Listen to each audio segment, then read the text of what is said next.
The committee room was packed. Lawmakers lined the long, polished table, a tangle of microphones and nameplates before them.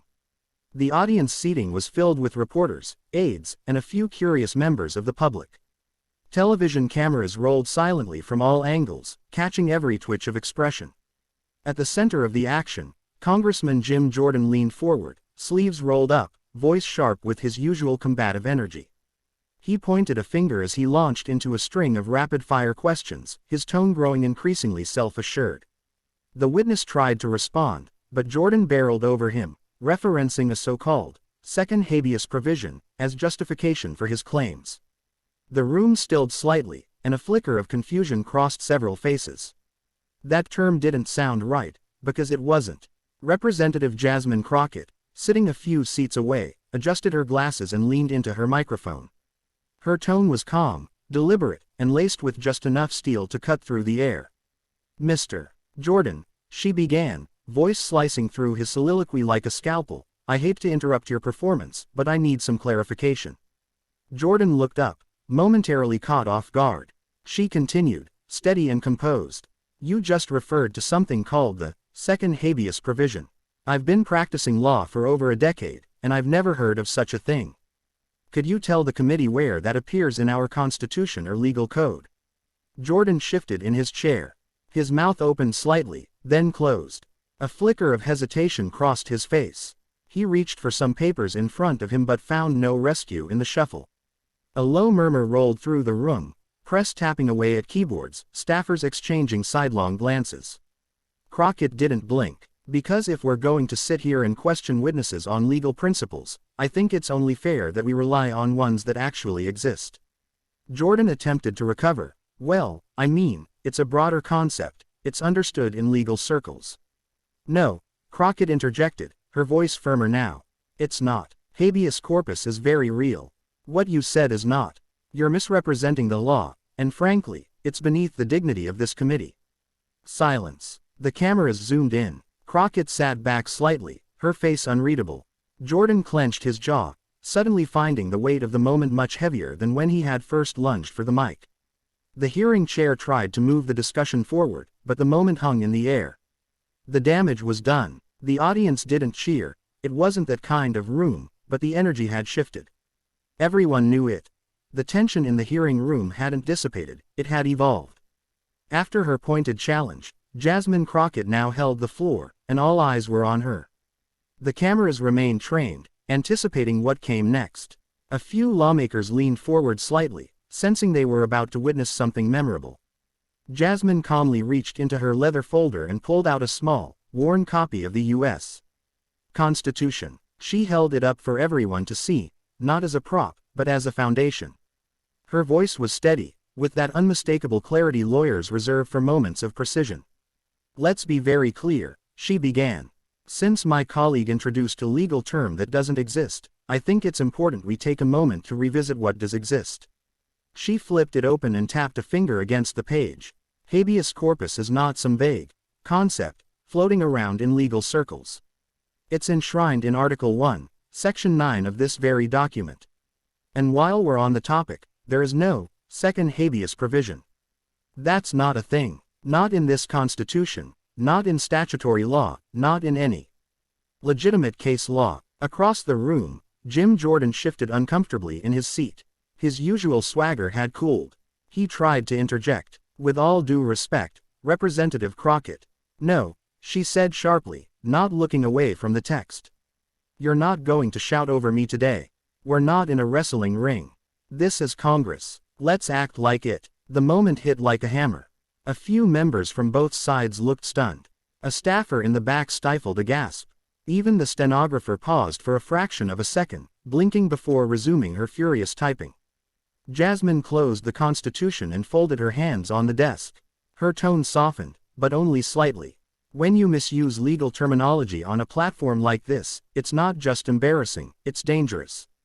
It misleads the public. It undermines the legitimacy of this body. And it disrespects the very system we were elected to protect." She looked Jordan squarely in the eye. "So, Mr. Jordan, if you're going to invoke the Constitution, at the very least, read it." The room was silent again, but this time it was heavy with recognition. Not a word from Jordan. Not a sound from the press benches, save the soft click of keyboards recording every syllable. Crockett didn't need to say anything else. She'd already said it all. Outside the committee chamber, the world was already buzzing. Reporters swarmed the hallway like bees to honey, microphones extended toward anyone who had just exited the hearing. Staffers whispered to one another in rapid tones, eyes wide. The moment had gone viral before the hearing even officially adjourned. On a nearby TV screen in the press gallery, cable news anchors were already replaying the clip of Jasmine Crockett's takedown. A chyron flashed across the bottom of the screen. Crockett checks Jordan, read the Constitution. Commentators laughed in disbelief, one of them saying, that was one of the cleanest legal smackdowns I've ever seen on the Hill. On social media, the clip of the exchange had rocketed to the top of trending charts within minutes. A 40-second video snippet, cut just as Crockett said, "We're not in a wrestling ring, this is Congress," was racking up millions of views by the hour. Twitter X was ablaze with hashtags. Hashtag Crockett claps back. Constitution 101.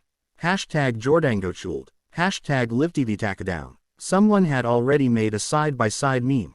On the left, a screenshot of Jim Jordan blinking in confusion. On the right, Jasmine Crockett holding up the Constitution like a mic about to be dropped. The caption read, "When you bring wrestling moves to a courtroom battle." Even celebrities were weighing in. An Emmy-winning actor tweeted, "I've seen courtroom dramas less brutal than what Crockett just did to Jordan." A law professor posted a thread, "Let's break down why Jasmine Crockett was 100% correct, and why misuse of legal terms by elected officials is no small thing." In the middle of it all, Crockett emerged from the chamber. She was calm, collected, and unbothered, just as she had been inside. A half-dozen reporters swarmed. "Congresswoman Crockett, did you expect your comments to blow up like this?" She offered a slight smile. "I expected to do my job. Which, unlike some people here, includes understanding the laws we're debating." Another reporter followed up, "Do you think Rep. Jordan will respond to the backlash?" Crockett didn't flinch. "He's welcome to respond. But maybe next time, with a law book in hand." Photographers snapped rapid-fire shots as her team guided her down the corridor. Behind her, the buzz only grew louder. In newsrooms and group chats across the country, one sentiment was being echoed again and again. Jasmine Crockett didn't just win a moment, she taught a masterclass. The hearing was long over. But the echoes of what had happened inside the chamber were still bouncing around Capitol Hill, cable news, and every corner of the internet. Inside her office, dimly lit now except for the glow from a desk lamp and the soft flicker of a muted television screen, Jasmine Crockett finally allowed herself to exhale. The adrenaline had worn off, and in its place was a quiet steadiness, one born not of ego, but of purpose. She sat on a leather couch, heels off, legs folded beneath her, scrolling through her phone. Text after text lit up the screen, colleagues, former law professors, constituents, even a couple of celebrities. "You did what every lawyer dreams of. That was a surgical strike." Finally, someone brought facts to a soundbite war. Her chief of staff walked in with a grin, holding a tablet. "You want to see the latest numbers?" Jasmine gave a tired smile. "Do I?" He handed her the device. The clip had passed 14 million views across social platforms. News headlines were stacking up. Crockett obliterates Jordan in real-time law lesson, Congresswoman delivers viral civics reality check, and when courtroom skill meets congressional chaos. Jasmine raised her eyebrows. "Well, that's something." Her staffer chuckled. "You broke the internet and taught constitutional law in under 5 minutes. That's a win." She put the tablet down and leaned back against the cushions. "I just got tired of the nonsense. It's like no one reads anymore. They say words like Constitution and law, like they're just rhetorical devices. That's dangerous." The muted TV behind her was replaying the moment again, with commentators debating whether Jordan's credibility had taken a permanent hit.